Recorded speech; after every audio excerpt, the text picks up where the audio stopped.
비가 안 와가지고 참 모두 걱정이 많았는데 오늘 마침 대구에서 출발할 때부터 비가 옵디다. 그 좀 제법 많이 온다 싶었는데 오다 보니까 차창 밖으로 보이는 그 산천 초목들이 비가 오니까 얼마나 좋아하는지요. 막 제가 이렇게 가는데 막 손을 막 흔들고 막 저한테 그 기뻐하고 즐거워하는 모습이 그 느껴지는 게 참 좋았습니다. 그 청주에 오니까 비가 좀 안 온다 싶었는데 조금 일찍 와서 터미널에서 아메리카노 한잔 하면서 기다리다 보니까 비가 오길래 또 얼마나 반가웠는지요. 좀 많이 충분히 이 땅을 적실 만큼 비가 많이 와서 사람들의 염려도 들고 메말랐던 그런 땅 마음들도 좀 풀어져서 삶이 좀 더 풍요로웠으면 좋겠습니다. 비가 좀 오고 습도가 높아지면 이게 기승을 부리던 메르스도 굉장히 많이 이렇게 활동을 못한다고 하는데, 그래서 장마도 또 곧 겹치고, 그래서 비가 좀 많이 와가지고 모든 염려들이 다 내려져서 다시 일상의 삶으로 돌아왔으면 참 좋겠다 싶은 생각이 듭니다. 메마른 땅에 단비가 내려서 참 기쁘고 감사합니다. 그처럼 오늘은 이야기를 시작하기 전에 저도 기쁜 소식 하나 여러분들께 말씀을 드리고 이야기를 시작하겠습니다. 지난 몇 달 동안 우리 시무선에서 함께 읽으며 공부했던 신신명 몇 달 동안 같이 읽으면서 73장까지 우리 다 했었는데 지난 몇 달 동안 읽었던 그 신신명이 한 권의 책으로 나왔습니다. 지난 화요일 날 출간이 돼가지고 제가 이렇게 가지고 왔습니다. 지금은 인터넷 서점이나 시중 모든 서점에 다 깔려 있어가지고 언제든 이렇게 구입하실 수 있는데 좀 제법 되죠. 두께도 좀 되는데, 이 책이 나오고 난 뒤에 사람들의 평가들이 참 좋습니다. 그리고 또 제가 교정을 하면서 이렇게 보니까 이 책이 제가 앞서 쓴 세 권의 책을 썼는데 그 앞서 쓴 세 권의 책의 완결편이구나 싶을 만큼 제가 보기에도 참 좋구나 싶어요. 그래서 약간 지금은 이제 모든 서점에 다 이렇게 있으니까 더군다나 여기 민음사 계열 회사인 판미동에서 나왔는데 북트레일러라는 것을 또 만든답니다. 북트레일러가 뭐냐니까 영화 예고편 같은 거, 책 예고편 같은 거죠. 한 1, 2분 정도의 동영상을 만들어가지고 유튜브랑 페이스북이랑 이렇게 광고 홍보용으로 이렇게 제작을 했던데 잠깐 저한테 한번 보내줬습니다. 아니 완결편은 아니고 수정 중에 있는 걸 저한테 한번 보내줘 왔는데 받아서 한번 보니까 좋습니다. 아주 멋지고 잘 만들었더라고요. 그 동영상을 보면 이야 책을 읽고 싶다라는 마음이 들 만큼 잘 만들었습니다. 혹시 약간 구입하실 가급적이면 이게 출판사에서 얘기해 온 게 온라인 서점, 그러니까 뭐 예스24나 알라딘이나 인터파크나 교보문고나 그런 온라인상, 인터넷상으로 이렇게 구입을 해주시면 훨씬 더 광고가 더 많이 되겠다, 뭐 그런 뜻은 얘기를 하시던데 제가 읽어봐도 잘 썼습니다. 좋습니다. 기쁜 소식 하나 말씀을 드리고 고맙습니다. 오늘은 지난 시간에 이어가지고 여러분들 내어드린 프린트물 한번 보십시오. 금강경 2분입니다.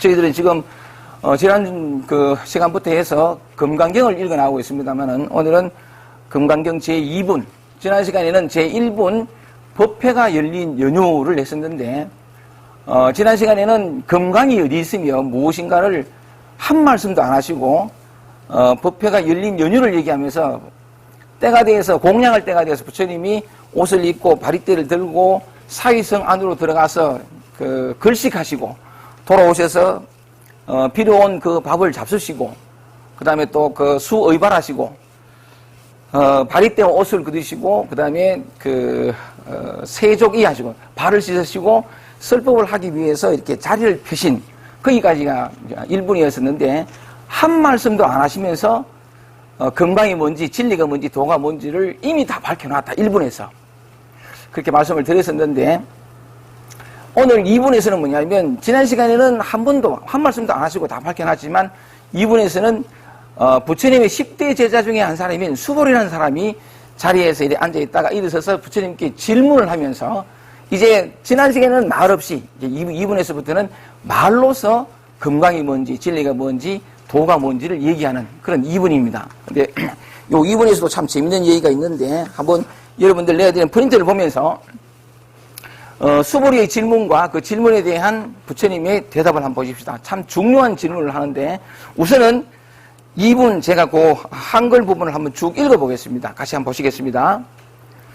금강반야 바람일근 제2분 선현기청분 수보리가 설법을 청하다. 자리에서 일어나서 수보리가 질문을 하면서부터 비롯됩니다. 한번 쭉 읽어보겠습니다.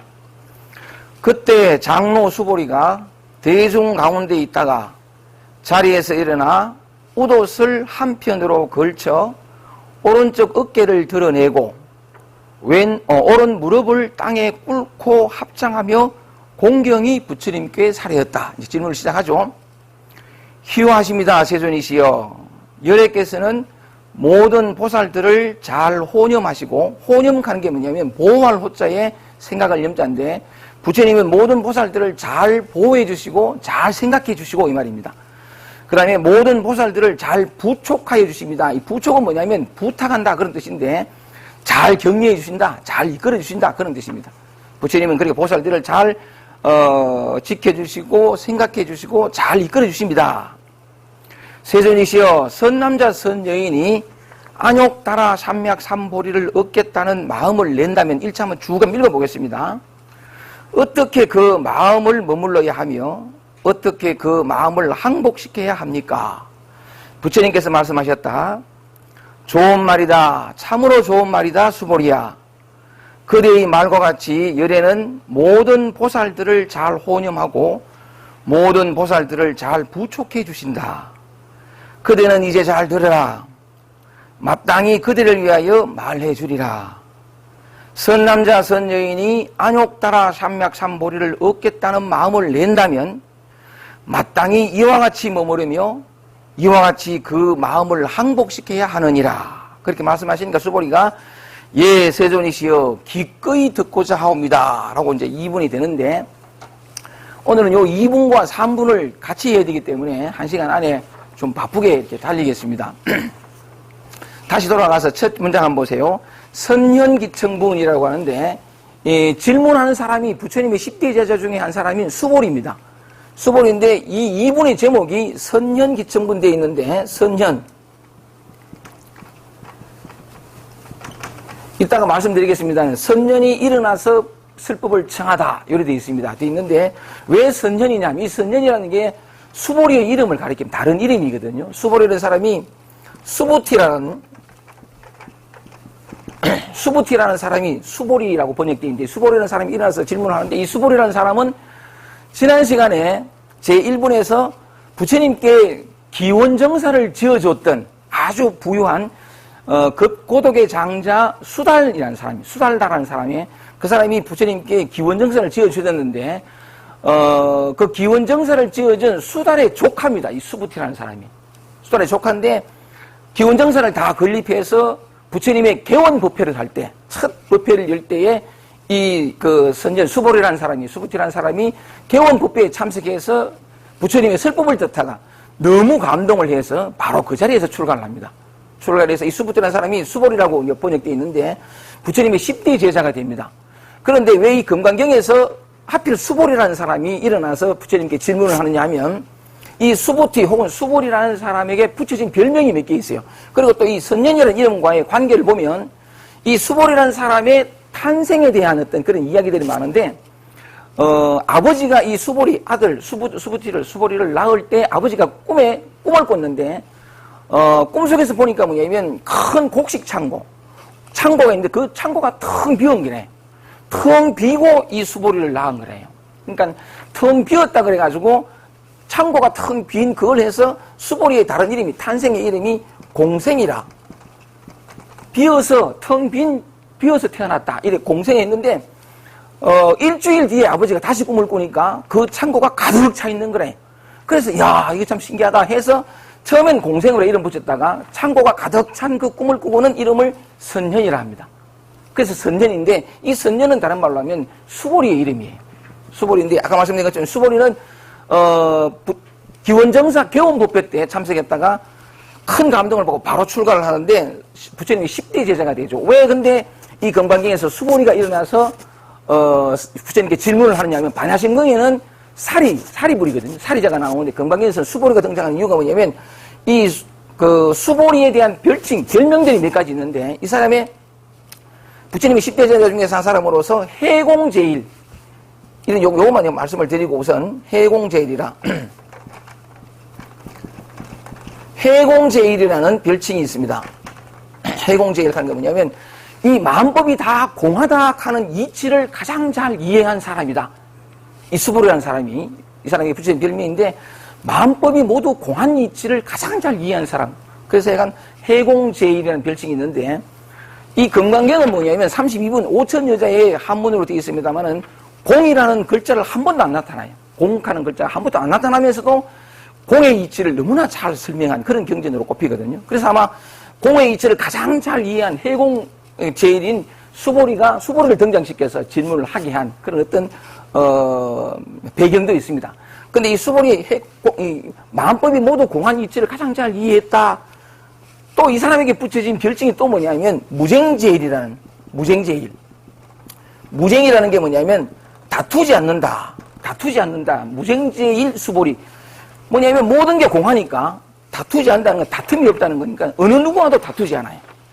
모두 다 공한 이치를 꿰뚫고 있으니까 다툴 일이 없죠. 내가 옳다는 게 있어야 너와 다툴 때인데, 그래서 무쟁제일이라는 별명이 붙였습니다. 세상 사람들이 볼 때는 어느 누구와도 다투지 않고, 심지어 뭐냐면 외도의 어떤 그런 비판에 대해서도 가장 기뻐하면서 다투질 않으니까 사람들이 볼 때는 참 점잖게 보였겠죠. 아, 사람 참 괜찮구나. 그래서 얘가 무쟁제일이라는 별칭과 더불어서 사람이 그렇다 보니까 뭐냐면 많은 사람들이 그 사람과 함께 있고 싶어 하고, 그 사람에게 자꾸 이렇게 뭘 대접하고 싶어 해요. 왜냐하면 사람들이 참 점잖고 그러니까 늘 함께 있고 싶어 하고 그 사람에게 대접하고 싶은, 그래서 이 수보리라는 사람에게 붙인 별명이 또 뭐냐면 공양제일. 많은 사람들이 그에게 자꾸 대접하려고 하는 공양제일이라는 그런 병질도 있고, 또 마지막으로 뭐냐면 이 사람이 잘생겼어요. 아주 외모가 수려하고 그러니까 총명하고, 그래서 색상제일이라고 하는 여러 가지 별칭이 있습니다. 어쨌든 공의 이치를 가장 잘 이해하고 있는 수보리가 일어나서 질문을 하는데, 그 질문 내용을 한번 보십니다. 본문으로 돌아갈게요. 그때 장로 수보리가, 이때의 장로라는 것은 나이가 많고 공부가 많이 된, 그러면서 덕이 풍부한 그런 어떤 비구를 높여서 이르는 말이 장로인데, 그때 장로 수보리가 대기중 가운데 있다가 자리에서 일어나 웃옷을 한편으로 걸쳐 오른쪽 어깨를 드러내고 오른 무릎을 땅에 꿇고, 이거 뭐냐면 극존칭의 존경의 어떤 그런 표시를 나타내는 거죠. 그래서 일어나서 공경이 부처님께 질문을 합니다. 만약에 수보리가 일어나서 질문을 하지 않았더라면 금강이라고 하는 이 금강경이라고 하는 이 참 기가 막힌 경전이 부처님 입에서 쓰러지지 않았을 거란 말이죠. 질문하는 게 참 좋습니다. 우리가 이렇게 얘기를 나누고 제가 1시간 강의를 하고 난 다음에 질문과 대답을 시간이 주어지는데, 그때 많이 물어주시면 그 질문과 대답을 통해서 또한 우리는 다른 암 속으로 들어갈 수 있으니까 많이 물어주세요. 자, 이제 그러니까 수보리가 질문을 합니다. 어떤 질문을 하는지 한번 봅시다. 희유하십니다, 세손이시여. 희유라고 하는 건 뭐냐면 참으로 드물게 있는, 희욱하는 게 참으로 드물게 있는 세존, 세상에서 가장 존귀한 분이시여, 이 말입니다. 부처님이 참 드물거든요. 깨달은 사람이 참 드문데, 희유세존, 참으로 드물게 있는 세상에서 가장 존귀한 분이시여 질문합니다. 열애께서는 모든 보살들, 여기서 보살하는 말이 나오는데, 지난 시간 말씀을 드렸죠. 아마 시간을 아끼겠습니다. 보살하는 보띠사트바에 대해서 깨달은 중생을 가리키는데, 모든 보살들을 잘 혼념하시고, 그때 1250명의 비구들을 거느린, 그러니까 그 부처님이었으니까 그 보살들을 잘 혼념, 잘 보호해 주시고, 잘 생각해 주시고, 또 모든 보살들을 잘 부촉해 주십니다. 잘 격려해 주시고, 잘 이끌어 주십니다. 그러니까 모든 사람들이 다 그 본래 면목을 깨닫도록 이끌어 주고 인도해 준다, 이 말이거든요. 여러께서는 모든 보살들을 잘 혼념하시고, 모든 보살들을 잘 부촉하여 주십니다. 맞아요. 깨달은 사람이 하는 일은 뒤에 오는 사람들이 자기 본래 면목을 깨닫고 자유롭고 평화롭게 살아갈 수 있도록 도와주는 게 하는 일이거든요.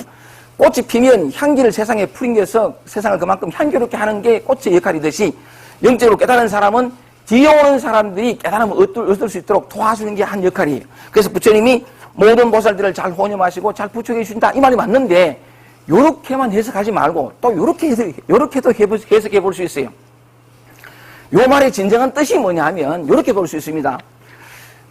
성경에 보면 사도행전 17장에 보면 이런 말이 있습니다. 성경에 뭐 이런 말인데 사도 바울이 전도 여행을 떠나다가 어느 마을에 갔더니 한번 말씀을 드린 적도 있는지 모르겠습니다만 어느 마을에 갔더니 그 마을 사람들이 아주 신심이 뛰어난 민족이었던 모양이래요. 마치 우리나라 사람들처럼 그 가보니까 뭐냐면 사람들이 얼마나 신심이 풍부하냐 하면 돌에도 절하고 나무에도 절하고 모든 산천초벽에 막 이렇게 기도를 하고 절하는 그런 어떤 그 부족들을 보면서 사도 바울이 보니까 야, 이 사람들 참 신심이 뛰어나구나. 근데 어떤 사람은 뭐냐면 나무에다가 물 하나 써놔놓고 거기다 또 이렇게 막 기도를 하는 거라.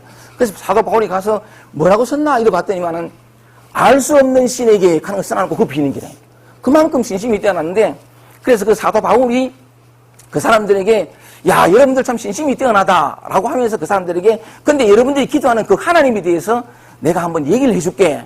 여러분들이 약간 잘 알 수 없는 신에게라고 하는 그렇게 편말도 써놓고 기도하는 그 신은 이런 분이다라고 써놓은 사도 바울이 그 사람들한테 어떻게 얘기를 해주는 대목이 있어요. 그 대목에서 뭐라고 하냐면 사도 바울이 이렇게 얘기합니다. 이건 뭐냐면 여러분들에게도 해당되는 말인데 사도 바울이 뭐라고 하냐면 너희가 기도하는 그 신은 멀리 계시지 않다. 진리는 멀리 있지 않다 이 말입니다. 멀리 계시지 않느니라. 하나님은 마치 뭔가 부족한 것처럼 사람들의 섬김을 받으시는 분이 아니요 사람의 손으로 지은 전, 교회당이나 불당이나 이건 전에 계시지 아니하다라고 하면서 사도 바울이 요 말을 합니다. 하나님이 모든 사람들에게 만물과 모든 것들을 다 생명과 호흡과 만물을 친히 주시는 자입니다. 자이십니다. 라고 얘기하면서 마지막으로 요 말을 합니다. 너희가 그를 힘입어 하나님을 힘입어 진리를 힘입어 호흡하고 움직이며 존재하느니라 라고 말을 하거든요. 여기에 부처님께서 모든 중생들 모든 보살들을 잘 혼념하시고 잘 부축하신다라는 말을 그 당시 석가모니 부처님이 1250명의 부뿐만 아니라 인데 오는 보살들을 잘 이끌어주고 이렇게 해석해도 되지만 실상은 뭐냐면 사도 바울의 고백처럼 하나님이 우리 모든 사람들이 하나님, 곧 진리, 곧 도 또는 불법을 힘입어서 호흡하고 움직이며 존재하고 있거든요. 지금 여러분이 이렇게 있는 이 자체가 진리 또는 도를 힘입어서 이렇게 존재하는 거예요. 석가모니 부처님이 금강경 1번에서 옷을 입고 바리떼를 들고 사일생으로 걸어가고 하는 그 모든 동작들이 부처님의 어떤 진리에 힘입어 불법으로 그러니까 걸어 다니시고 하는데 무슨 말씀을 드리고 싶으냐면 여러분들이 지금 현재 매일매일 일상을 살아가면서 아프고 힘들고 무언가를 느끼고 또는 이제 밥을 먹고 움직이고 하는 이 모든 것들이 사실은 불법이거든요.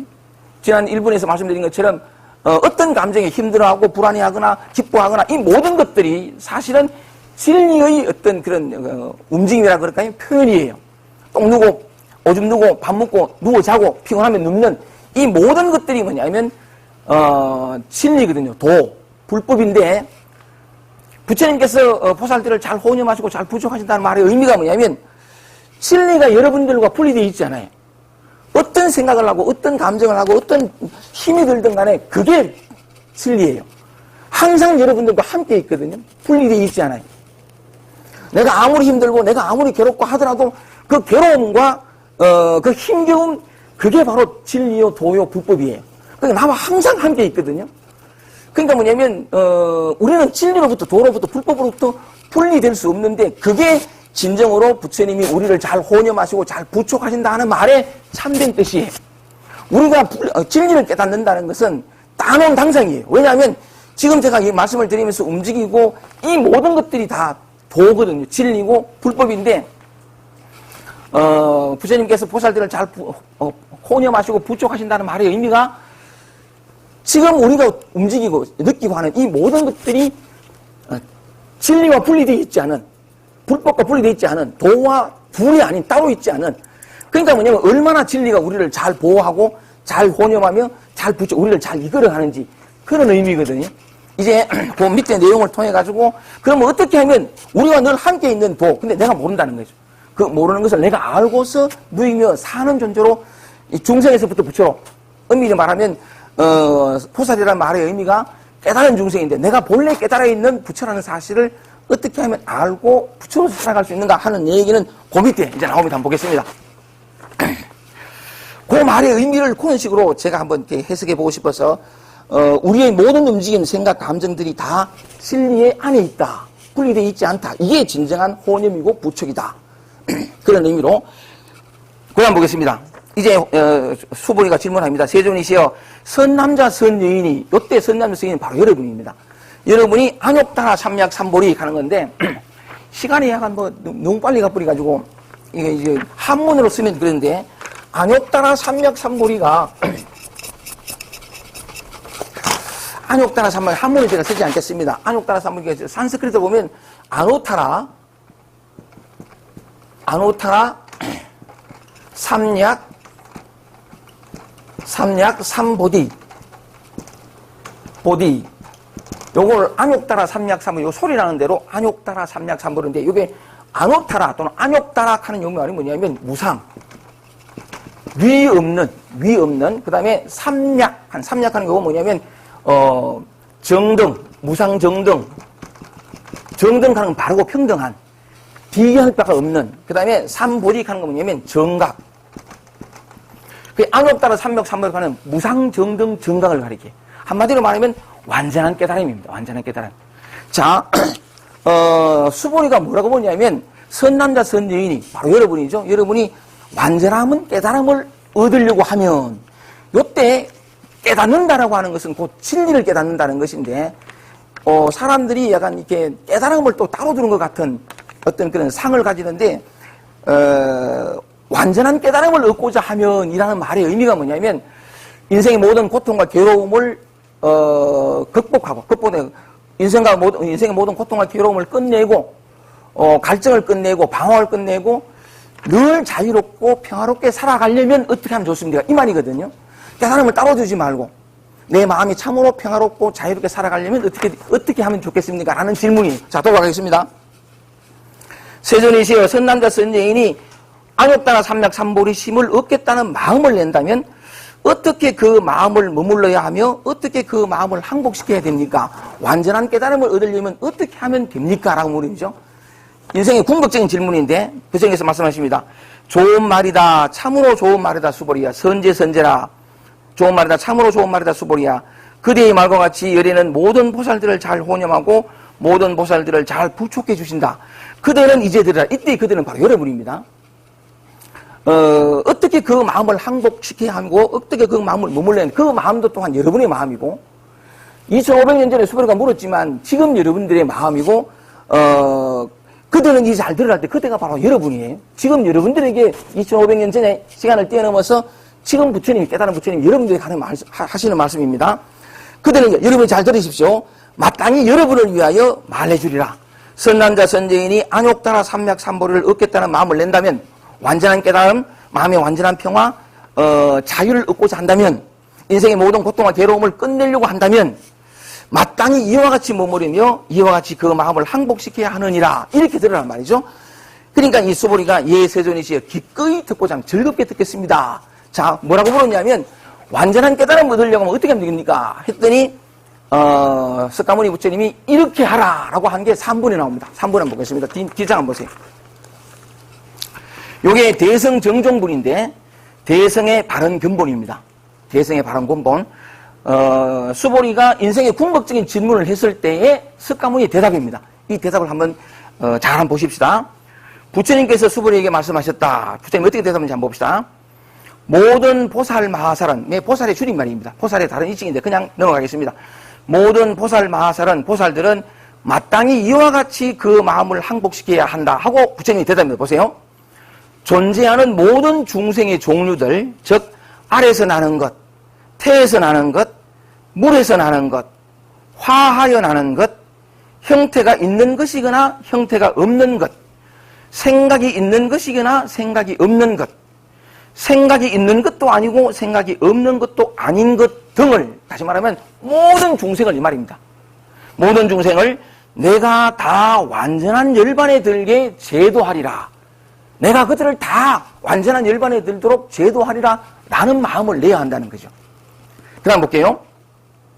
이와 같이 한량이 없고 셀 수가 없고 가없는 중생들을 제도하되 실제로는 제도를 받은 중생이 하나도 없다.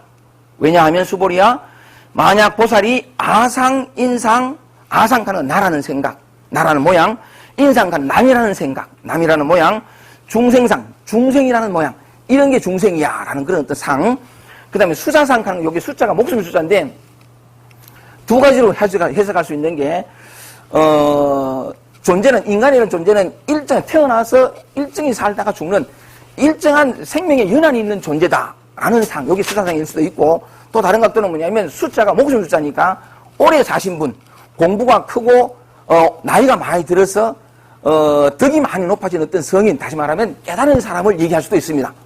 그래서 나와 남, 중생과 부처라는 대꾸로 이렇게 읽어도 돼요. 어쨌든 간에 나라는 생각, 남이라는 생각, 중생이라는 생각, 수자상이라는 생각이 있다면 그는 보살이 아니기 때문에 이제 대성의 근본 종지인데, 자, 봅시다. 1번과 2번을 연결시키면 한번 보세요.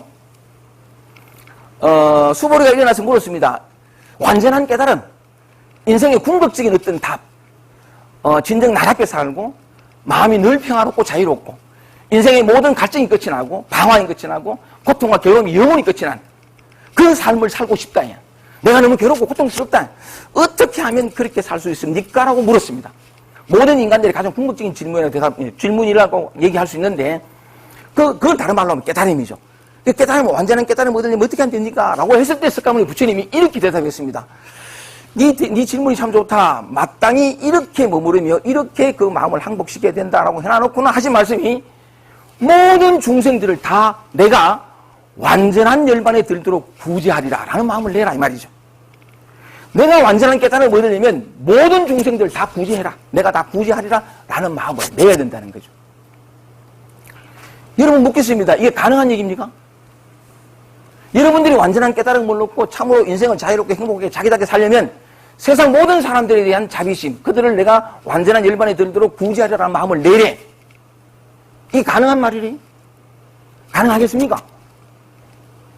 저도 옛날에는 인생에 고민이 많아가지고 이제 요대로 하락했거든요. 아니, 부처님 그렇게 말씀하셨으니까. 예수는 이래 말씀했어요. 네 이웃을 네 몸과 같이 사랑하라. 그게 너무 말씀이 좋아가지고 내 이웃을 내 몸, 왜냐면 부처님도 그러고 예수님도 그러고 그래 하락했으니까. 실제로 해봤거든요. 가능했겠습니까? 안 됩니다. 사랑의 모양은 만들어낼 수 있는데 사랑은 지난번에 제가 말씀드린 것처럼 제가 할 수 있는 게 뭐겠습니까? 지나가는 거지한테 돈 1,000원 뭐 이렇게 내 호주머니 남는 거 이게 다 주는 건데 줬으면 그냥 줬으면 되는데 주고는 내 줬다가 붙어요. 난 너하고 다르게 인생에 참된 어떤 제대로 살기 위해서 이렇게 남에게 베푸는 나누는 삶을 살려고 노력하는 그런 존재야. 이 구분이 있어가지고 꼴랑 1,000원짜리 하나 줘놔놓고는 세상 모든 자비는 다 내가 베푼 듯이 그래 생각하고 그래 떠벌리고 다니고 그러면서 뭐냐면 자비심이 없는 남에게 좀 도와주는 마음이 없는 사람들을 속으로 손가락질하고 이건 뭐냐면 네 이웃을 네 몸과 같이 살아가 또는 모든 중생을 내가 다 완전한 열반에 들도록 구제하려 해서 실제로 해보면서 늘 약간 내가 제일 잘났어. 내가 제일 가치 있고 의미 있게 이게 너무 괴로웠어요.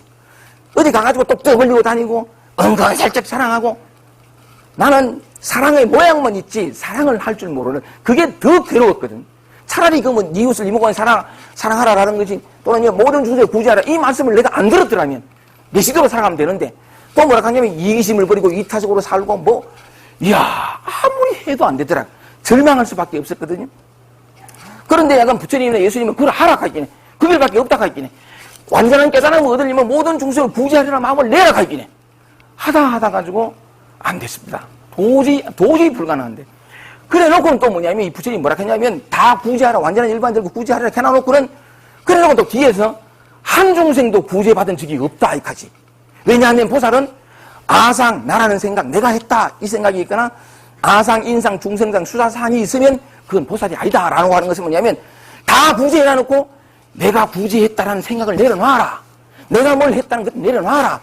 그렇다는 것은 이 보살이 아니다. 깨달은 것도 아니다. 아무것도 아니다.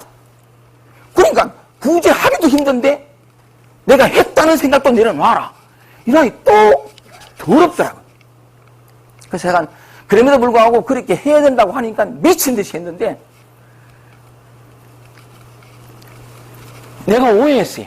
이 경전의 뜻은 거기에 있지 않아요. 밖으로 있지 않더라 이 말이죠.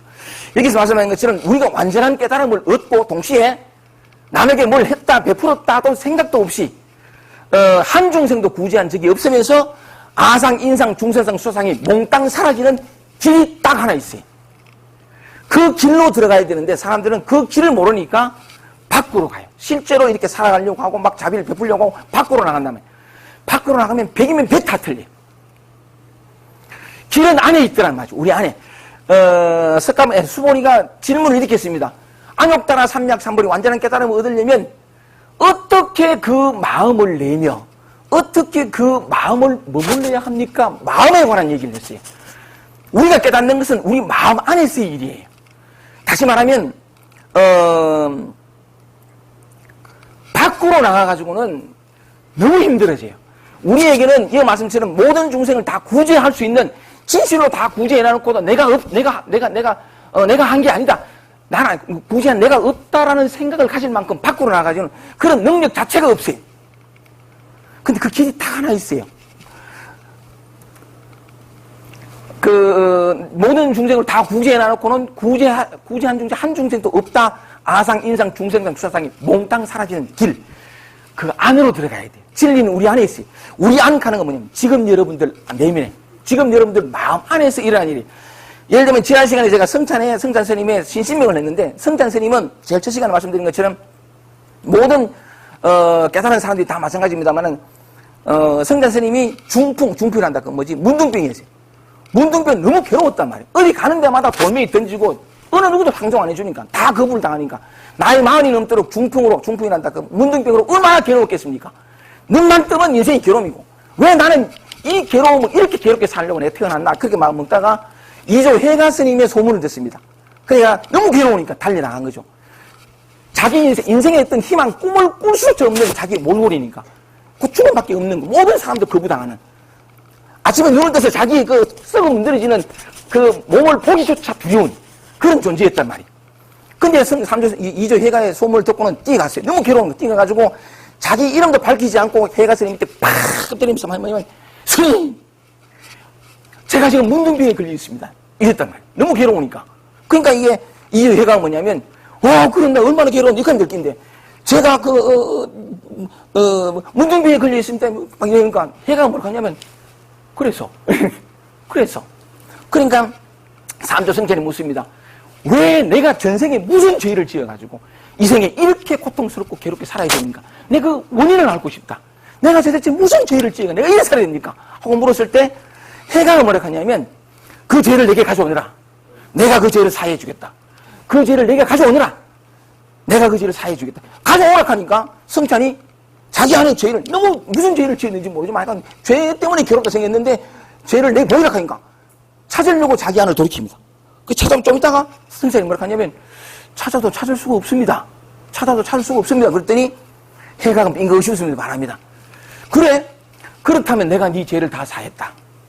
찾을 수도 없는 죄에 매여 그렇게 방황하는 일은 이제 그만하라. Once more again, please. 찾을 수도 없는 죄에 매여 그렇게 방황하는 일은 이제 그만하라. 그 말에 딱 깨닫습니다. 성찬이 딱 깨달았다는 것은 뭐냐면 마음의 모든 문제 해결됐다는 거예요. 갈증이 해결되고 그 다음부터는 뭐냐면 기적 같은 거 이제 병이 다 나와버려요. 그러니까 문둥병이 다 났고 근데 문둥병을 앓던 그 흔적이 남아가지고 이 머리가 다 빠져요. 그러니까 적두성찬이라고 해서 붉은 대가리 죄송합니다.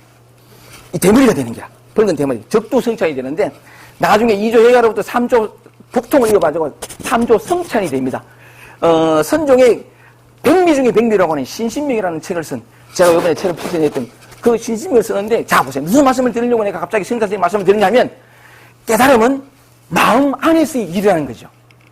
원효대사가 해골 바가지 물 먹고 딱 외친 말이 뭐냐면 심외무법이다. 마음 바깥에 법이 없다. 진리가 없단 말이에요. 환백은 뭐라 했냐면 차심적불이라. 이 마음이 곧 부처다. 오직 이 마음을 깨달을 뿐 다시 다른 법은 없다. 전부 마음이 있어요. 어떤 마음입니까? 지금 여러분들의 마음이요. 그들의 마음과 여러분의 마음은 다르지 않아요. 석가모니 마음과 여러분의 마음은 다르지 않습니다. 다른 데 찾지 말고, 딴 곳에 지금이 아닌 미래에서 찾지 말고, 어떤 방법과 수행을 통해서 얻으려고 하지 말고, 지금 여러분들의 마음이라는 거죠. 금강경은 처음부터 항상 그걸 얘기하고 있어요. 그래서 아까 말씀드린 것처럼 그대, 여러분이고. 자, 돌아가겠습니다. 수고리가 물었습니다. 완전한 깨달음을 얻으려면 인생의 모든 갈증과 고통을 끝내려면 왜 하면 됩니까? 석가모니가 뭐냐면 참 좋은 질문이다 해놔놓고는 마땅히 이렇게 마음을 머무르며 이렇게 마음을 행복시켜야 한다 해놔놓고는 세상 모든 중생들을 다 구제하래. 아까 말씀드린 것처럼 불가능하다 그랬습니다. 해보면 압니다. 불가능하다는 거. 근데 가능한 길이 딱 하나 있다는 거죠. 그게 뭐냐 하니까 우리 안으로 들어가는 거예요. 우리 마음으로 들어갑니다. 내 안에서 풀어져야 밖은 저절로 풀어져요. 안을 제껴놓고 자기를 제껴놓고 밖으로 나가서는 자비로워야 된다, 용서해야 된다, 사랑해야 된다. 그건 이데올로기예요. 이념이고 해보셔야 되는 거예요. 항상 궁장을 자기한테 붙이고 자 완전한 자유의 길, 아상, 인상, 중생상, 수상 몽땅 사라지는 그 길로 갑니다. 우리 마음으로 들어왔습니다. 우리 마음에 지금 여러분의 마음에 답은 거기 있어요. 자 가겠습니다. 우리 마음으로 들어왔습니다. 마음입니다. 마음 안으로 들어왔어요. 지금 여러분의 마음이에요. 3분에서 석가모니 그랬습니다. 이 세상 모든 모든 중생들의 종류 해놔놓고 아래서 나는 것, 태에서 나는 것, 얼마나 많은 생각이 있는 것도 아니고 없는 것도 아니고 생각이 모든 중생들을 다 내가 완전한 열반에 들려고 구제하리라. 구제하. 내가 그때 사진 좀 찍으신가? 이렇게. 아니, 감사합니다. 그냥 웃어가고 있어. 밖으로 얼마나 많은 구제할 중생들이 있습니까? 그죠? 자, 우리 안에도 얼마나 많은 구제할 중생들이 있습니까? 정말 많거든요. 아침에 눈을 떠서 밤에 잠들 때까지 심지어 꿈속에서까지 얼마나 많은 생각, 감정, 느낌들이 미움도 일어나고 잡생각도 일어나고 막 탐욕도 일어나고 질투도 일어나고 기쁘고 즐겁기도 하죠. 얼마나 많은 중생들이 있습니까? 이 시도 때도 없이 올라오는 기라. 그죠? 어떤 사람이 괜히 긴장되고 경직되고 어색해하기도 하고 정말 많은 중생들이 있습니다. 우리 안으로 들어왔어요. 석가모니는 그랬습니다. 모든 중생들 내가 다 완전한 열반에 들도록 구제하리라. 자, 그럼 우리 안에 들어왔으니까 우리 안에 있는 그 수없이 많은 중생들, 우리 마음의 중생들, 생각, 감정, 이 중생들을 완전한 열반에 들도록 구제한다는 것은 내 내면에, 내 마음에 있는 이 중생들을 구제한다. 뭐 어떻게 하는 것이 중생을 구제하는 것입니까? 내 내면의 중생들. 어떻게 하는 것이 내 내면의 중생들을 구제하는 것입니까? 제 경우는 이랬습니다. 저는 저 자신이 늘 부족하고 못나고 초라한 게 참 많았는데 저는 게으른 내가 싫었어요. 근데 이 게으른 내가 성실한 나로 바꾸려고 했습니다. 이게 이제 구제한 거지. 그리고 내 내면에 항상 초라한 게 많았습니다. 정말 초라한 게 많아요. 이 초라함을 충만함으로 바꾸면, 채우면 또 난 우유부단한 내가 싫었어요. 늘 우유부단한 내가 싫어서 항상 분명한 자가 되고 싶었습니다. 또 뭐냐면 저는 겉으로는 겸손한 척, 제가 뭘 합니까? 속은 사실 교만했어요. 자식아, 난 얘하고 달라. 항상 이런 게 따라붙었거든요. 그런 내가 싫었습니다. 인간이 좀 겸손해야 되지. 응? 겉은 겸손한 척, 속은 그건 더 교만한 기라. 이 교만을 나는 겉과 속이 겸손한 사람으로 바꾸고 싶었어요. 진짜 그랬거든요. 아까 말씀드렸지만 인간이 교만했어요. 겉은 멀쩡하게 생겼는데 속은 맨날 그랬어요. 근데 약간 겉과 속이 같은 그런 사람이 되고 싶었고, 늘 부족한 내가 싫어서 좀 더 완전한 내가 되고 싶었고, 늘 무지한 내가 싫어서 지혜로운 자가 되고 싶었습니다. 내 마음속에 미움이 항상 많았는데 이 사랑으로 고치고 싶었어요. 늘 타인에 대한 분노가 많았는데 이게 뭐냐면 자비로 바꾸고 싶었습니다. 이게 구제라. 내가 더 완전한 존재. 말하자면 이런 것들 때문에 내가 고통스럽고 괴로운데 내 인생이 참 아침에 눈을 뜨면 24시간 어떻게 살아야 되나? 인간이 또 늘 무기력했어요. 늘 힘있게 살고 싶은 게 또 누구를 만나면 항상 불편했어요. 긴장하고 어색하고 이게 싫었거든. 누구를 만나도 당당한 내가 되고 싶었어요. 적어도 내가 이해한 내 내면의 중생들을 구제한다라고 할 때 내가 경험하고 이런 모든 고통과 괴로움, 고통과 괴로운 나를 다 어떻게든 어떤 방법을 통해서 닦든 뭐 외당 간에 결심하든 다시 받든 아니면 빼부든 이래서 늘 자유롭고 늘 평화로운 이런 사람이 되고 싶었습니다. 자, 제가 이해한 제 내면의 중생들을 구제한다라는 말의 의미는 이런 것이었습니다. 만약에 내가 온전히 어떤 문제도 없고 가득차고 충만하고 지혜롭고 모든 사람들에게 지혜롭고 대답해 줄 수 있는 어떤 순간에 흔들리지 않는 그리고 생과 사이도 이렇게 매이지 않는 그런 삶을 산다면 이게 이제 깨달은 사람이죠. 이렇게 된다면 내가 더 이상 나 때문에 힘들지 않으니까 더 괴롭지 않으니까 이게 내가 나를 내 내면의 중생들을 완전한 열반에 들어간 구제한 난 이런 모습으로 이해했습니다. 여러분은 어떻게 생각합니까? 여러분의 내면의 중생들을 다 구제한다는 말의 의미가 뭐냐는 거죠. 이거 맞지 그죠? 맞습니까? 다시 말하면 중생을 부추리게 하고 본래를 포리되게 하는 이게 적어도 그러면 난 여기에서는 늘 평화롭고 자유롭고 행복하고 그럴 거니까 이게 다 나를 구제한 그런 모습이라 생각하고 달려갔습니다. 달려갔는데 그런 중에 하나가 뭐냐면 내 안에 있는 이기심을 버리고 이타심으로 바꾸려고 했거든요. 그래서 남들에게 자비롭게 뭘 베푸며 살아가려고 뭐 했는데 정말 열심히 달렸습니다. 앞만 봐도 이런 상태에서 교활하고 야비하고 남들 탁점 아우 이래가지고는 마음에 한 톨의 진정한 평화도 없을 것 같아서 만약에 이래 되면 진짜 자유롭고 누구를 만나도 내다 하는 생각 없이 진정으로 줘야 할 것을 주는 사람으로 살아갈 수 있을 것 같아서 이게 내 부족하고 초라한 중생으로서의 내 영혼을 구제하는 길로 이기고 달려갔어요. 그래서 이게 다 극복되고 모든 중생을 내 안에 내면 모든 중생들을 더 이상 나를 힘들게 하거나 괴롭게 하는 것들은 다 사라질 때까지 이게 완전한 구제라 생각하고 달려갔는데 결과가 어떠냐면 내가 이런 존재가 되면서 바뀌었을까요? 내가 나의 노력과 수고를 통해서 정말 열심히 닦아가지고 내 영혼을 다 구제했을까요? 와우! 하다못해 하나만 해봅시다. 교만을 겸손으로 바꿔보세요. 나의 수고와 결심하고 다 수행하고 막 호흡하고 이래가. 이 될까요 이거? 겸손의 모양을 만들어요. 사랑의 모양을 만들고 실제로는 안 돼요. 더 정교하게 교활해져요. 그런 것처럼 수고를 통해서는 노력을 통해서는 진정한 자유가 오지 않는다 이 말입니다. 자유는 그런 게 아니에요. 획득하는 게 아니라고. 주어져 있는 것이고 발견하는 것이고 누리는 것이지. 드러나는 것이지. 내가 없었던 자유를 얻는 게 아니란 말입니다. 그게 착각이에요. 나는 나의 노력과 수고를 통해서 모든 완전한 것들을 얻으려고 이게 구제로 생각 달려갔습니다. 결과는 뭐냐면 내 내면의 중생을 구제하려는 그 많이 사라져버렸어요. 여기에 이걸 목표 삼아서 도달하려는 그놈이 사라져버렸어요. 제가 늘 말씀드렸던 부분이죠. 그게 사라졌는데 이것만 남았단 말이에요. 이것만 남으니까 내가 이렇게 되면서 내가 내 내면의 중생을 다 구제함을 통해서 마침내 내 자신을 완전한 열반에 들게 함으로써 나 자신을 구제함으로써 맛보고 싶었던 자유와 평화와 진정 나다운 삶 여기에 하면 될 줄 알았더니 그렇게 얻고 싶었던 모든 것들이 이게 사라졌는데 여기 다 있었어요. 내가 노력해서 미래에 어느 순간에 얻은 것이 아니라 본래 있더란 말이죠. 본래 부처. 뭐가 하나 바뀌냐면 내가 잘못 생각했어요. 이것들은 구제해야 될 중생이야라는 그 생각. 구제해서 이런 것들 다 완전하고 충만하고 가득 차고 지혜롭고 그래서 부처되게 해야 된다는 그 생각이 있을 때 잘못 오해했어요. 중생을 닦아가 부처 만든 게 아니에요. 중생은 본래 없었어. 본래 부처란 말이에요. 본래 부처라는 얘기는 본래 자유하고 본래 평화롭고 본래 모든 것이 다 갖추어져 있어요. 얻을 수 있는 법이 한 법도 없더라고요. 내가 늘 부처로 있으면서 부처 되려고 경전의 모든 말들이 다 필요적 이해가 됐어요. 자, 이제 그 원리를 말씀드릴게요. 깨달음이란 뭐냐면 딱 하나가 바뀌는 거예요.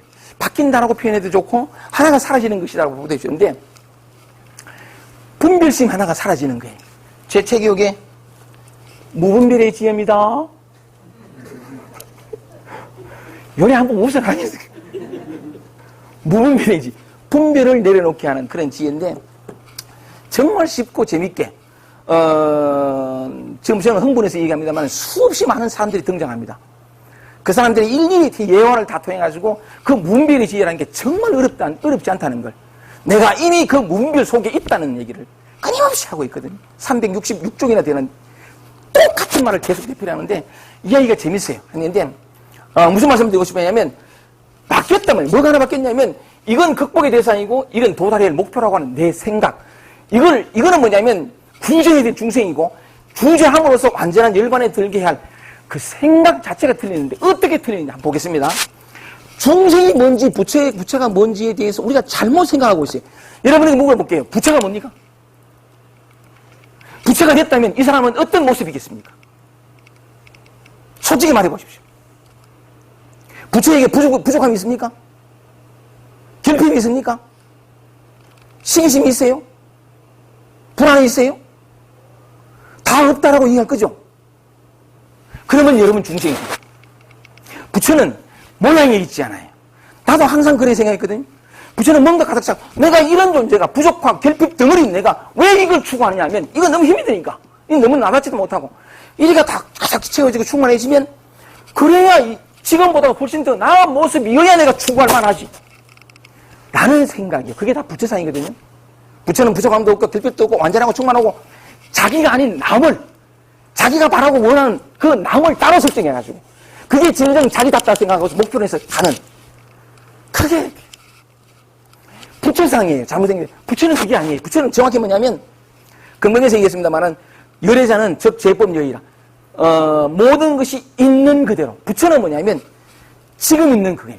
지금 있는 거. 지금 있는 게 뭐냐니까, 때로는 불편하기도 하고, 때로는 우울하기도 하고, 그 순간순간에 있는 거. 때로는 평화롭기도 하고, 때로는 기쁘기도 하고, 우리 마음이, 살아있는 사람들 마음이 다 그렇잖아요. 항상 이렇게 저기 계시네. 석가모니 본천불처럼 항상 저리 살아갈 사람 있습니까? 없어. 저거는 내면의 상태를 얘기하는 것이 겉모습을 얘기하는 게 아니에요. 부처는 정확히 뭐냐니까, 있는 그대로 바로 여러분이에요. 여러분이 부처란 말입니다. 근데 왜 부처로서 누리지 못하느냐 하면 상 때문에.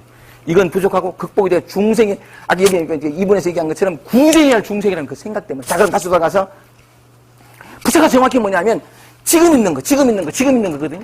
자, 지금 있는 것이, 보겠습니다. 아상, 인상, 중생상이 사라지고, 모든 걸 다 베풀었어도 베풀었다라는 것이 없는 그 길입니다. 그 길이 있어요. 그 길이. 경전의 모든 글들이 그냥이 아니고, 석가모니 부처님이 만약에 대사, 대비했던 게 그냥 교훈적으로 한 얘기가 아니에요. 삶의 실상을 얘기한 거거든요. 남을 사랑하고 남에게 베푸는 거, 베푸고도 베푸는 것이 없다라고, 그래 살아가는 굉장히 쉬운 길이에요. 호흡하면서 누가, 이거 없잖아요. 호흡은 너무 쉽단 말이에요. 남에게 자비를 베푸고, 남을 사랑하며 살기란 호흡처럼 쉬운 길이에요. 자, 그 길로 갑니다. 아까 말씀드린 것처럼 나는 이런 부족한 내가 싫어서 저렇게 가득 찬 존재가 되려고 부처가 되려고 애를 썼는데 바뀌었다 그랬어요. 생각 하나 바뀌면서 목표가 사라지고 나 자신을 구제하려는 마음이 사라졌어요. 남은 건 이거거든요, 이게. 아침에 눈을 떠서 밤에 잠들 때까지 꿈속에서까지 일어나는 그 모든 감정, 불안하기도 하고 우울하기도 하고 이 감정이죠. 늘 제가 그런 걸 그렸습니다. 이 감정인데 요게 그대로 부처예요. 자, 부처인 증거를, 이유를 내가 말씀드려 볼게요. 또 얘기를 할 수밖에 없는데 할 수 없습니다. 여러분들의 이해를 돕기 위해서 이건 긴 겁니까 짧은 거?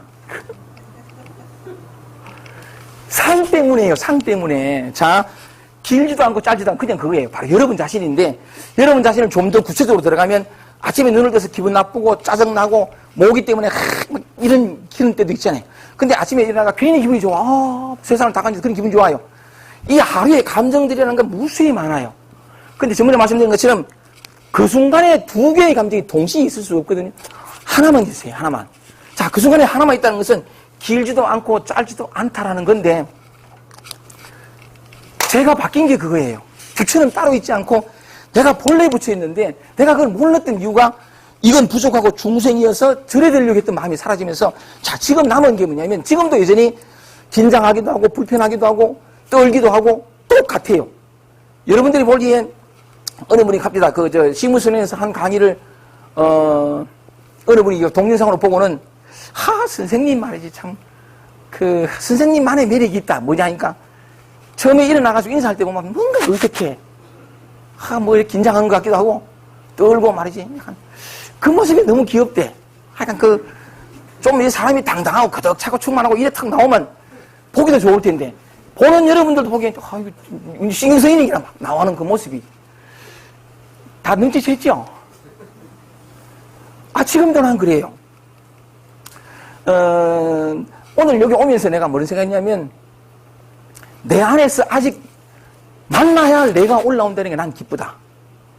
긴장하고 경직돼요, 여전히.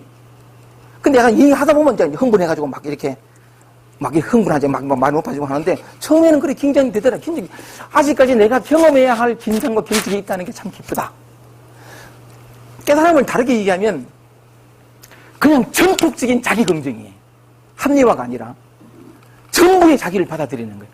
그게 진짜 자기를 믿는다, 자기를 사랑한다, 이유와 조건을 붙이지 않고, 우리는 항상 정언하고 싶은 내가 있고, 건너뛰고 싶은 내가 있어요. 저도 마찬가지였습니다. 교활하고 이런 건 다 싫었는데, 이제는 건너뛰고 싶은 경험이 없어졌어요. 그러니까 건너뛰고 싶은 경험이 없어지면서 지킬 나도 없어졌어요. 옛날에는 지키고 싶은 내가 있었거든요. 항상 남들에게 괜찮고 거덕차고 충만하고 김기트다운 어떤 모습을 지키려고 했는데 그게 사라졌어요. 무슨 말씀을 드리고 싶으냐면, 내가 어색하고 경직되는 이게 짧은 게 아니더라 이 말이죠. 그러고 그런 마음은 있는 게 아니에요. 여기 오늘도 울산에서 어떤 분이 전화가 왔는데, 그러니까 100일 기도도 하고 막 약간 불교적인 하는 사람인데, 그런 전화와 전 세계적으로 옵니다. 농담입니다. 그저 한 명, 이렇게. 미국에서 문자도 오고, 그저 한두 명. 그래도 전 세계에. 그때 내 마음을 보면요. 다 안해줘요. 시간이고 뭐고 간에 내가 밥 먹다가도 접어버리고 그걸 하거든요. 그리고 저 사람이 뭔가 막 이렇게 굉장히 이 책에도 참 많은 예화가 됩니다만 정말 많은 사람들이 상담을 하러 와요. 문자든 전화든 방문이든 그들을 대하는 내 마음을 보면 저 사람이 진짜 네 이웃을 네 모가지 사랑하라 하는 그런 마음이에요. 그리고 또 해나가 막 통화주고 모든 것을 아까워하지 않고 저 사람이 기쁠 수 있으면 내는 아무런 상관없는, 제가 눈을 떴을 때 곧잘 했던 말 중에 이런 말이 있어요. 주고 또 주고 주고 또 주고 주고 또 주다가 그 주는 것으로 내 몸이 반이 닳아서 없어져도 나는 아무 상관이 없겠다. 뭔지 모르지만 그런 마음이 들었어요. 무슨 말씀 드리고 싶었냐면, 진정으로 해고도 했다는 마음이 없는 무아상 무인상 무중상 그 마음이 제 마음이 있어요. 진짜 그렇거든요. 자, 그러면 그 마음은 내 마음이고 긴장하고 어색하고 이 마음 내 마음 아닙니까? 제게는 그 구분이 사라졌어요. 이 마음도 내 마음이지만 멋있다 싶어서 잡지도 않아요. 잡아봐도 갑니다. 이 초라하고 다 무너진 쭉쟁이 같은 내 마음, 이게 남들에게 들킬까 싶어가지고 이거 막 아무리 덮고 가리고 감춰도 또 올라옵니다. 내가 애쓰는 것보다도 저절로 왔다 가는 힘이 더 강해요. 왜냐하면 내가 어떻게 하려는 그 마음은 에고예요, 에고. 근데 저절로 왔다 갔다 하는 것은 우주가 왔다 갔다 하는 길이에요. 이길 수가 없어요. 다시 돌아가서 내가 달라진 게 딱 하나밖에 없단 말입니다. 그 있는 그대로. 그러고 보니까 뭐냐면 그렇게 경직되는 게 아까 말씀드린 것처럼 재밌는 거예요. 귀엽기도 하고 또 그것 때문에 내가 지금 이 순간 초라해지는 그것 때문에 성장해 갈 수 있는 씨앗을 그 속에서 발견할 수 있어요. 또 내가 그렇게 긴장하고 경직되기 때문에 긴장하고 경직되는 사람에게 진짜 해줄 말이 있어요. 여러분 안에서 경험하는 그 어떤 것이든가 그게 얼마나 위대하냐면 그걸 있는 그대로 받아들이고 전폭적으로 경험하면 거기서 지혜를 발견해요. 힘을 얻게 되고. 그래서 나와 같이 똑같이 무너지고 초라해지고 쭉쟁이 같은 좋아하는 사람들에 대해서 손가락 안 해요. 진정으로 도와주고 싶은 마음이 있다고요. 자, 또 볼까요? 나 자신은 어떤 것도 재단되지 않았어요. 있는 그대로 경험했더니 내 안에서 자기 싸움이 끝이 났어요. 자기 분열이가 전쟁이 끝나 평화가 왔어요. 평화 끝나면서 싸움 때에는 지혜가 안 나와요. 싸움이 끝나니까 그 완전한 이완 속에서 삶의 모든 순간 속에서 지혜가 나와요. 할 말이 나오고. 또 하나 볼까요? 너무나 초라한 나를 내가 내치지 않고 배척하지 않았기 때문에 끼안았기 때문에 아파요. 힘들고 결합을. 근데 그 아프면 거기서 사랑을 경험할 수 있어요. 사랑은 이 초라하고 미움 덩어리 반대편에 있는 게 아니에요. 내 안에 그 죽급당한 미움이 칼날 같은 질투가 내 안에 있다는 걸 진실로 시인하고 인정하면 받아들이면 그 속에서 동전의 양면처럼 이 어둠을 내가 쌓아내면 그게 곧 빛이라는 걸 알게 돼요. 아이고 아파라.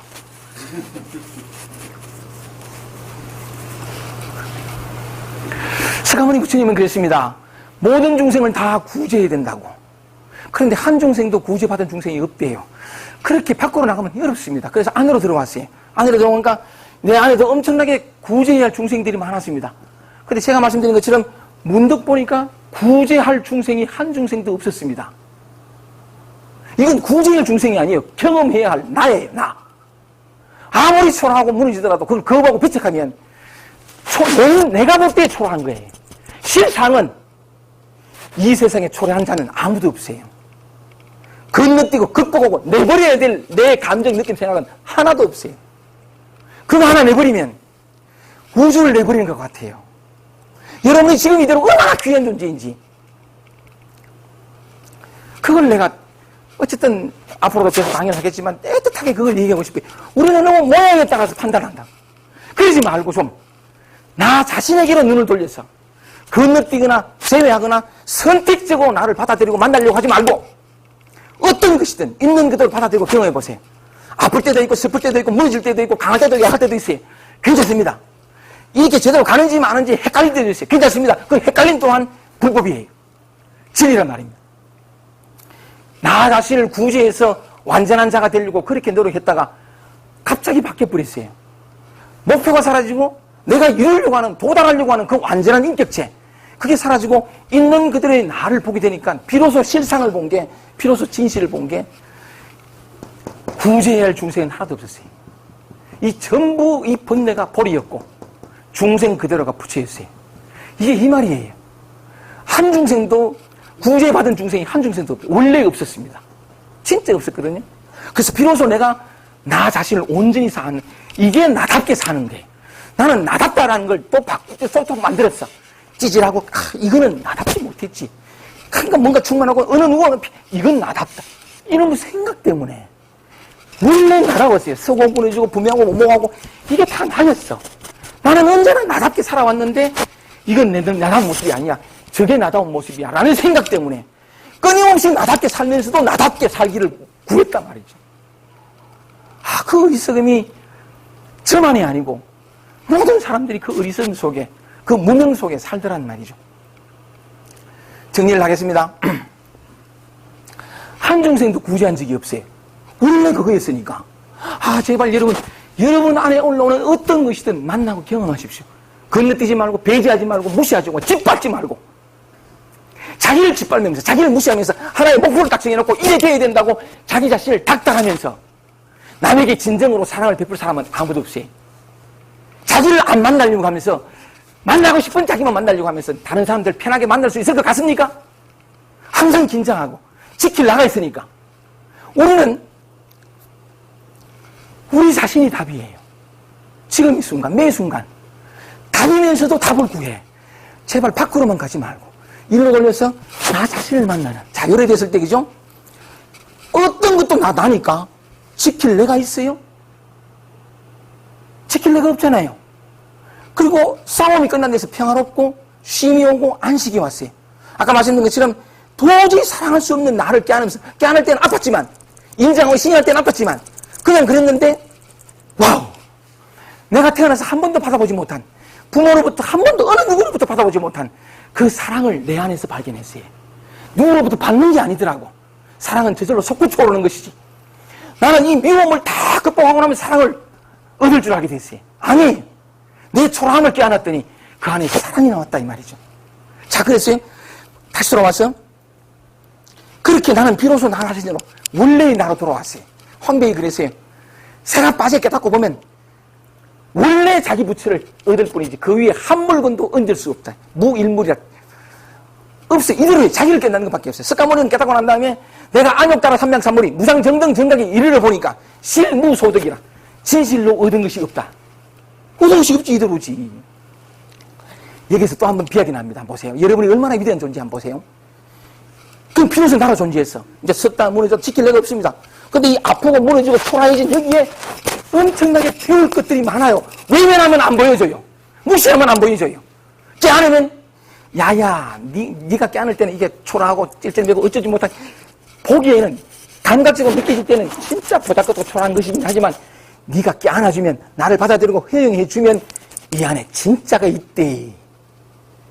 사람들은 그때 감각적에서 싫으면 싫고 써면 됐고 달면 삼키는. 그러면서도 진리를 추구하고 복을 깎는데 전부 거짓말하는 자라.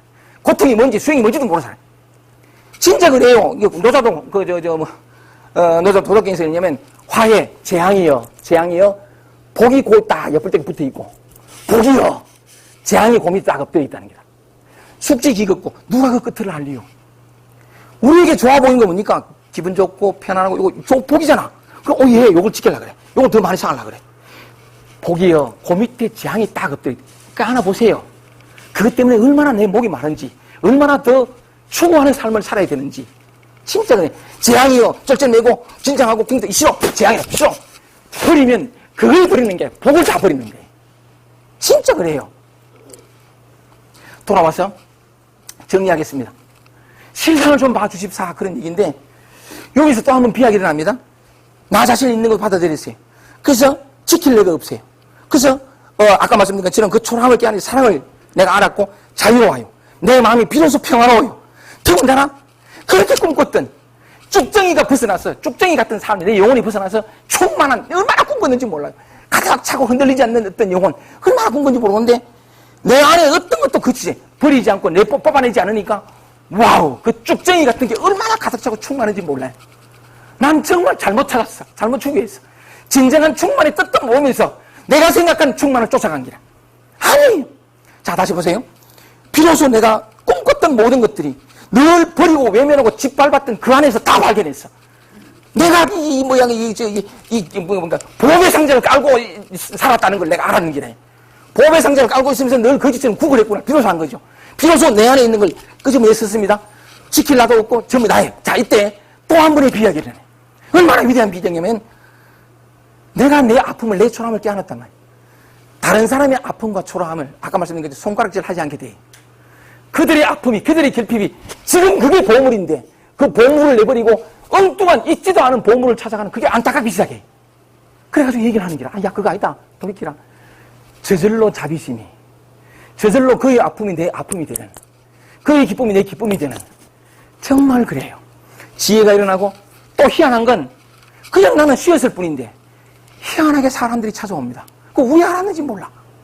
꽃이 피면 벌과 나비가 날듯이 전혀 정말 많은 사람들이 왔습니다. 나와 같이 아프고 나와 같이 목말랐고 나와 같이 고통 속에서 힘했던 사람들이 정말 많이 왔거든.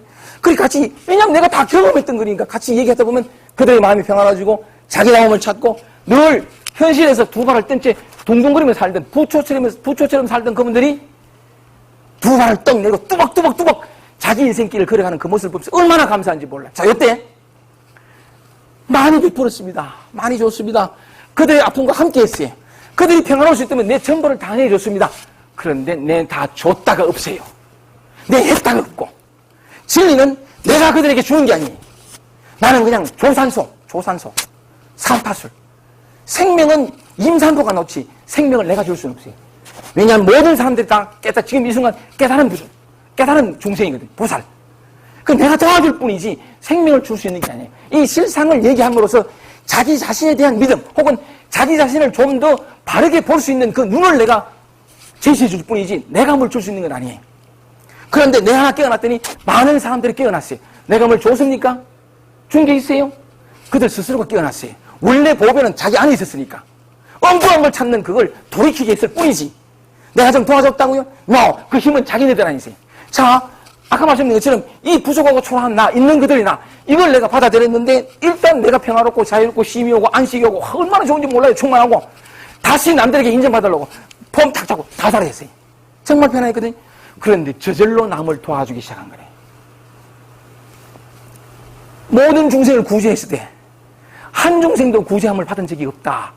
나 하나를 구제하고 나니까 남들을 다 구제해 주는데 내 안을 구제하니까 밖은 저절로 됐고 옛날에는 사랑 실천 안 하고 정말 애썼거든요. 애쓸 끝도 없고 진짜 저절로 돼요. 그리고 다 해놔놓고는 내 했다도 없는 구제받은 중생이 본래 없는 이 이치를 알아요. 자, 나를 있는 그대로 만난 것뿐인데 이게 무아상이다. 무아상, 무인상, 무중상 그건 대단한 게 아니에요. 매 순간 있는 그대로 여러분을 만나면 어느 것도 거절하거나 배출하거나 가려서 택하는 그 마음만 내려놓으면 본래 무아예요. 본래 무아. 아상하는 게 내다 하는 게 있어요. 지킬 내가 있던 거예요. 그냥 나를 만났을 뿐인데 내가 본래 없다는 이 무아상. 내가 없으면 너가 없어요. 이게 중생이에요? 아니에요. 그냥 그거예요. 그래서 부처도 없어요. 이걸 알고 나면 나는 지금 내가 55세입니다만은 앞으로 몇 년 살지 모르지만 태어나서 일정한 년 살다가 죽는다. 그것도 허구예요. 모든 실상을 다 알게 된단 말입니다. 뭐 때문에? 어떤 통로에서? 바로 지금 이 순간에 매 순간 여러분을 만나고 경험하고 배척하지 않고 있는 그대로 여러분이 보물이에요. 여러분이 열쇠고 지금 이대로 뭘 할 게 아무것도 없이 다만 지금 이 순간 있는 그대로 자기를 받아들이고 자기 쪽으로 눈을 해서 다만 경험하기만 하면 가래서 택하는 그 마음만 내려놓으면 정말 그렇습니다. 보살이신 여러분, 깨달은 중생, 사실 중생은 없습니다만 바로 여러분이에요. 이런 얘기들이 건강경 이런 얘기들이 부처님의 이런 애틋한 수보리의 질문을 통해서 하게 되는 이 애틋한 대답들이 여러분의 삶, 여러분의 생각, 지금 이 순간 여러분을 좀 다르게 바라보게 하는 힘이 되어서 여러분 안에 있는 보물을 일상 속에서 스스로 캐내어서 누리며 사며 나누는 여러분이 되기를 바라면서 감사합니다. 마치겠습니다.